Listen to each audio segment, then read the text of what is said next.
Today we're going to be talking about how to sous vide lamb chops. Lamb chops are something that we used to eat on special occasions when I was growing up. They're one of my favorite things to cook sous vide because it simplifies the process and they turn out perfectly cooked every time. We're going to dive into everything you need to know to put out perfectly cooked sous vide lamb chops coming up next. Hey there, I'm Jason Logston from Amazing Food Made Easy and president of the International Sous Vide Association. Today I can't wait to dive into one of my favorite fancy meals that I had growing up, which is sous vide lamb chops. Growing up they weren't sous vide, but now I never make them any other way. I think they're one of the perfect cuts to cook sous vide. And there's two main reasons why I always turn to sous vide for my lamb chops.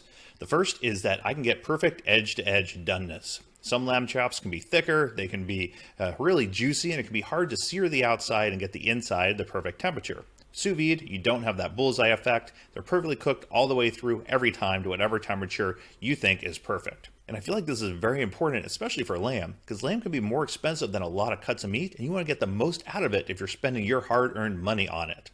And the second benefit is that there are two types of lamb chops. There's the more tender ones, which are like the loin chops and the rib chops. Then there's the tough lamb chops, which are like the arm chops and the blade chop.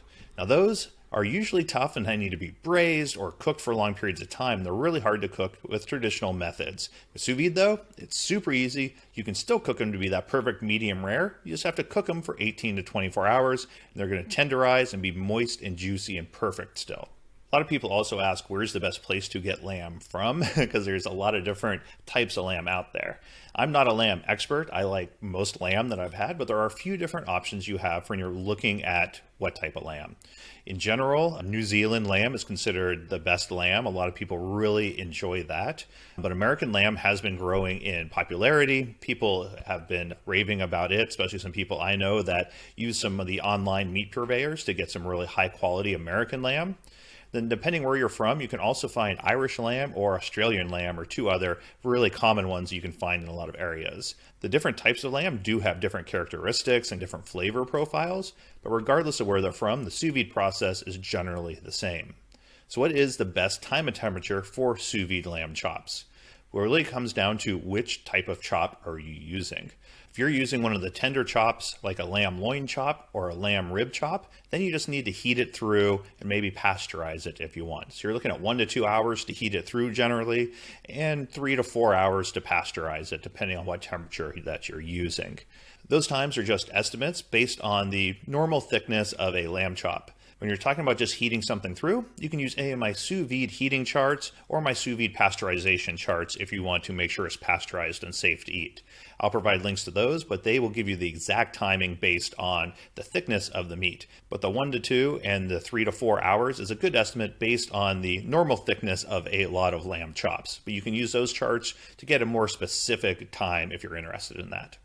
If you're looking at one of the tougher lamb chops, like the arm chop or the blade chop, then you're going to cook it for a longer period of time, for 18 to 24 hours, to break it down, tenderize it, and it's going to transform it into a much more tender cut, which is great. In all the cases, I like my lamb at 131 degrees. I think that's the perfect medium rare temperature for lamb. But if you prefer medium, you can go up as high as 140, and you will get that kind of more cooked, a little bit firmer texture to it.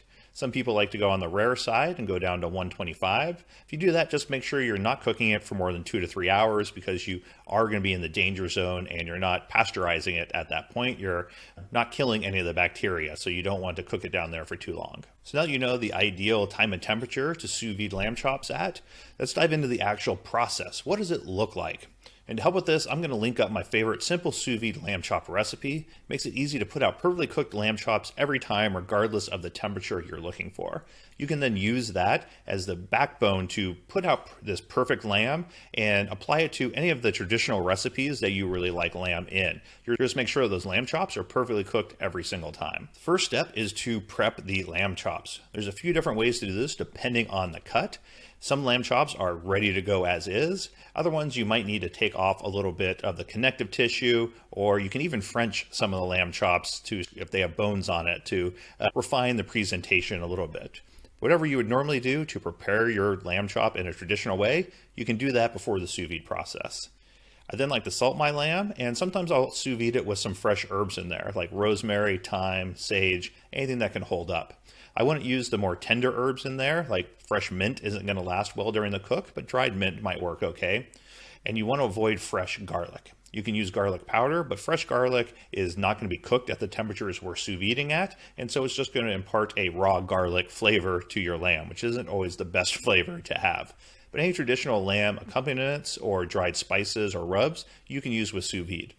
That said, some people prefer just using salt when they're cooking, and that works for me as well. You can apply the rubs afterwards, during, or after the searing process. I also don't put in any black pepper or butter or oil into the bag before the cooking. The black pepper can do weird things over the sous vide and the searing process, so I leave it out. And the fats from the butter or the oil can pull out some of the flavor. And so unless you're going to be using the sauce for sure, it's better to add that when you're doing the sear or post-sear as well. So once you have your lamb chops salted, seasoned, and ready to go, you can put them into any food-safe and heat-safe plastic bag. Ziploc brand freezer bags work really well. Food Saver Edge vacuum sealer bags work well, and a chambered vacuum sealer, if you have one, are great. I have a Vac Master that I love. My parents use Polyscience and love theirs as well. For best results, you want to make sure they are in a single layer in the bag. We're cooking all this based on the thickness of the lamb chops, and we don't want to stack them. Once you start stacking them, the thickness is bigger, and now you are needing to exponentially increase the cooking time. So with all sous vide, keep it in a single layer in the bag. Now that it's sealed, you just have to cook it. You just need to fill a container with water. I almost always cook in my Lapavi polycarbonate container. Rubbermaid and Cambro also make good polycarbonate containers. You can also just cook it in a stock pot, or a lot of people like to use a cooler as well because they both retain the heat very well. You want to set your sous vide machine to the desired temperature for the doneness that you want. Like I said, I like 131 for my medium rare, but people can go as high as 140 if you like. Then you place your sous vide bag in the water bath. You don't have to let it preheat or anything. It's going to not affect the cook time because the water will heat faster than the meat. When you do put your sous vide bag in the water bath, make sure that all of the meat is below the top of the water line. You want to make sure it's all submerged. Otherwise, it can foster bacterial growth. Most of these cook times are pretty low, so it's probably not going to make you sick, but it's not good practice to have the meat sticking up out of the water.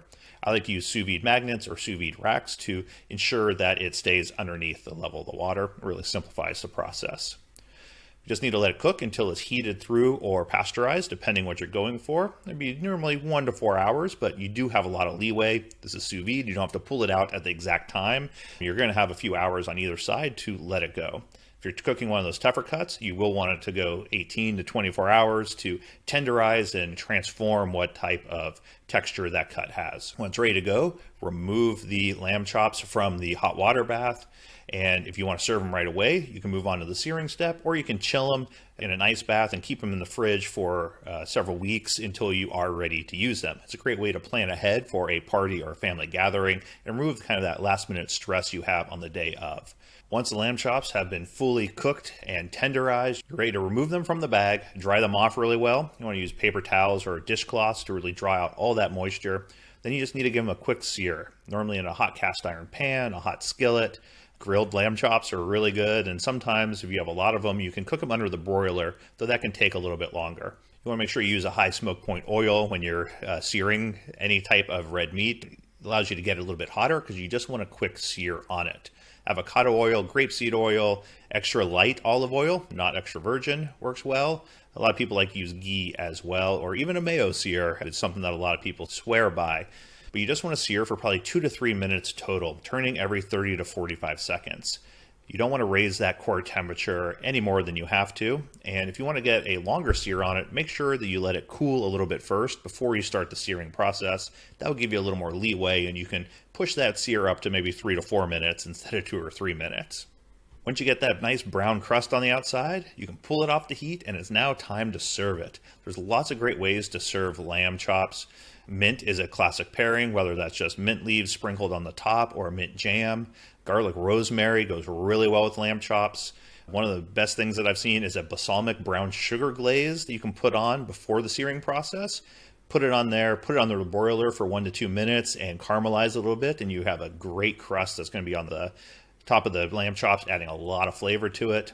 Red wine sauces, mustard sauces, And then all the sides you can experiment with. Scalloped potatoes are one of my favorites. There's a lot of different ways that you can use this perfectly cooked sous vide lamb chop in any traditional way you would use lamb chops. So now you know everything you need to know to make perfectly cooked sous vide lamb chops at home. If you have any questions, please let me know and I'll be happy to answer any of them. And for people just getting started, I always recommend my Sous Vide Quick Start course. It's free and you can sign up for that at afmeasy.com/quickstart. I also do a ton of work with the International Sous Vide Association, including free showcases, cook-alongs, demos. You can access all of that at the isva.org. Until next time, I'm Jason Logston.